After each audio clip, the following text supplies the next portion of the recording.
going to start off the podcast like this. Obviously, you've just released a book, How to 10 Mil. Yeah. Right? Now, I'm that much through the book. And admittedly, this is one of the first books I've read since year 10. I know it sounds crazy for people to say that. I do more reading than Floyd Mayweather, so that's the point. And also, this book has got me addicted to wanting to read more.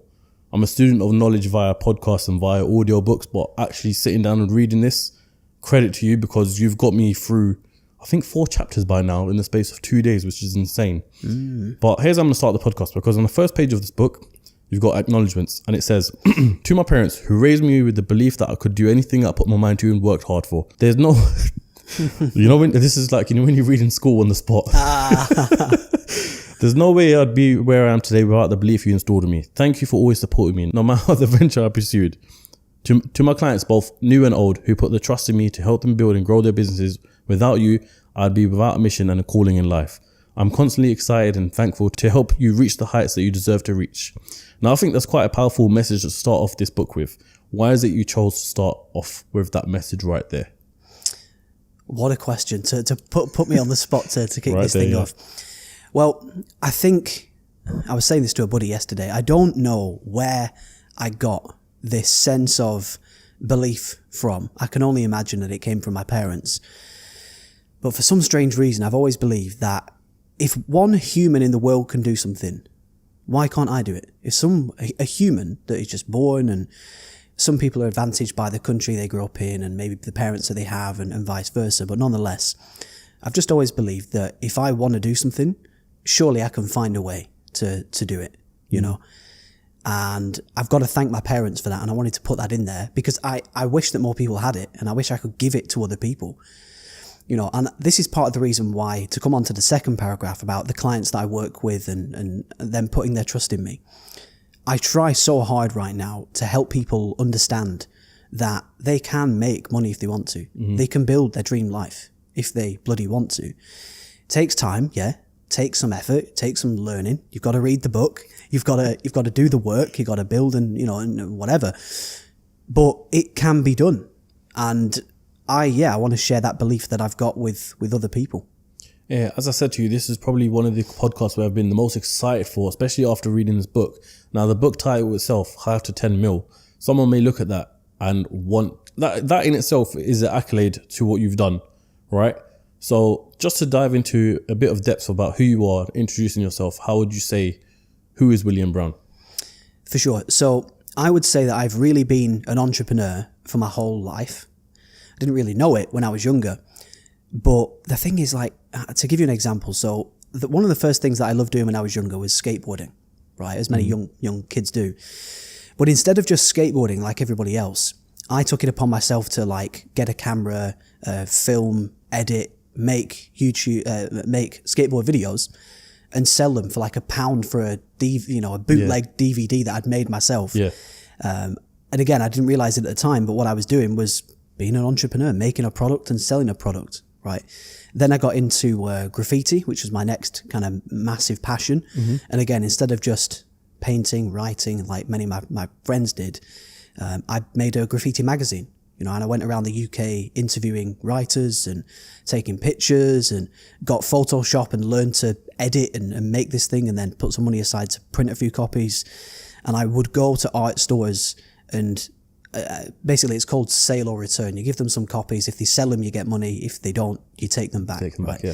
And we would sell just a few. Dude, I probably sold no more than 100 copies of that thing, maybe slightly more. In the whole lifespan of you doing that? Yeah, I only did it for maybe a year, something like that. But it was very, very fun. And again, it was an entrepreneurial venture. I'd made a product and tried to sell the product.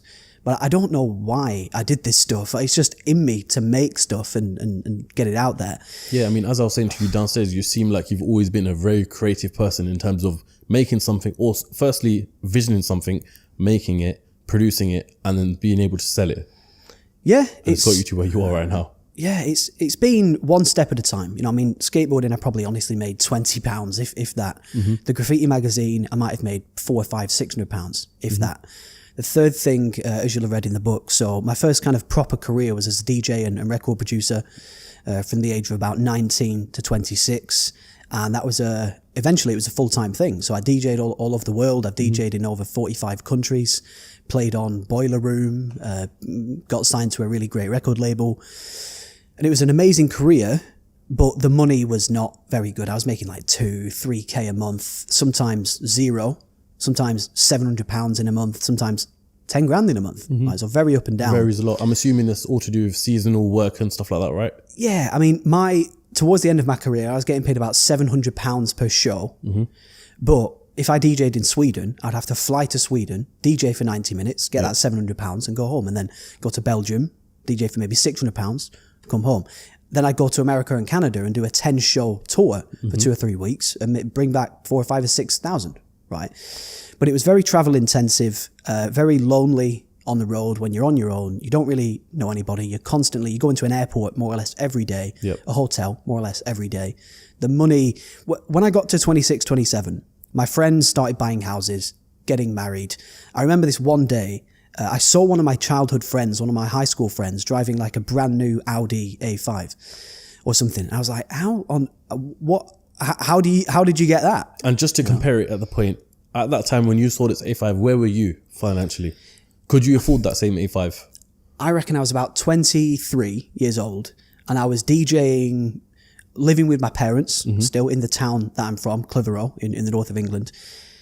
I probably had 4 or 5 grand to my name, 6 grand to my name. I was making 1 or 2 a month-ish. So there is no way on planet Earth I could even... Dude, I had a car, but it was like not that car. A third-hand Renault from the little mini car lot thing, not even a real garage. The dodgy ones. The dodgy ones. Yeah, and I had like 3 of those. Yeah. I crashed my first one on my 5th day of having it. That's a whole another story. But to answer your question, when I saw that guy driving that car, it started to get into my head like, I want a nice car. I want a nice house. I want freedom. I want money. That kind of thing. And it just started to creep into my head.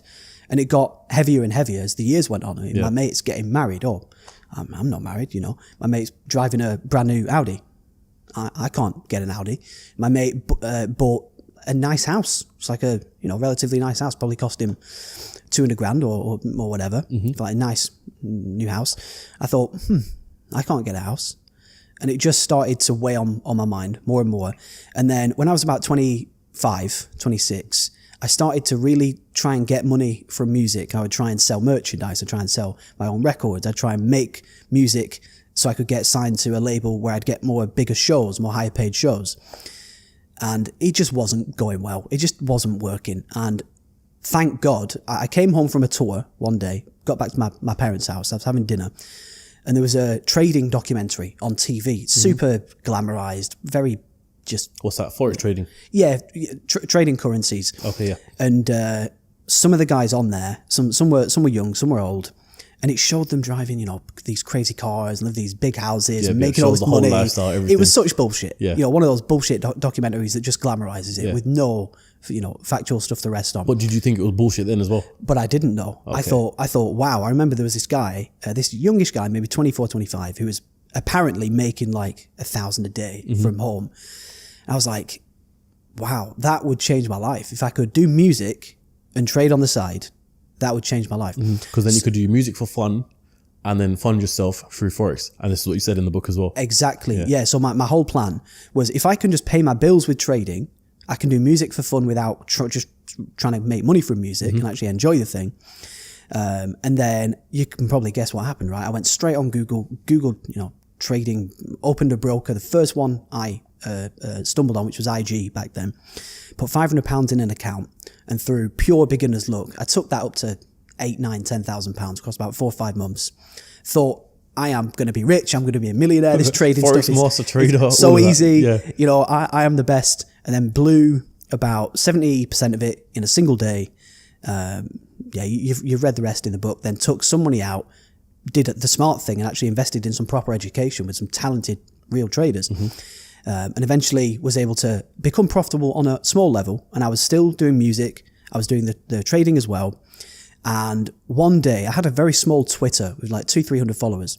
And one day, maybe about 1.5 years into trading, someone messaged me on Twitter and they said, Will, your cousin told me that you're doing really well with trading. I want to learn it.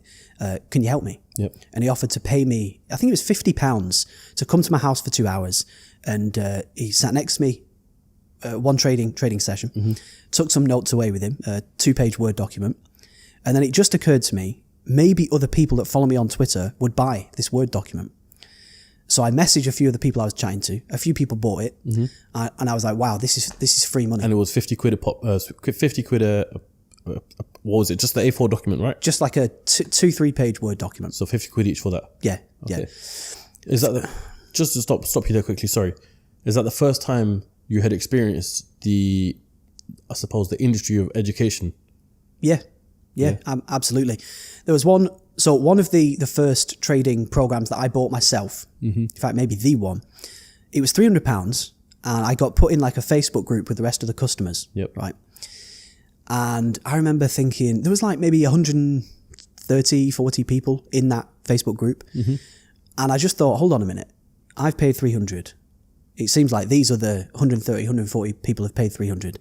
That's like 50 grand, 60 grand, 70 grand. I was like, wow, this guy's made all that money from just selling this course. Yeah, insane. Like, that is incredible. I didn't really think I should do this or I can do this or anything like that. You just done the numbers and thought, wow. Yeah, and I just thought maybe I could do that one day. And anyway, this guy came to me, and then I sold the Word document to a few other people, made £200, £250.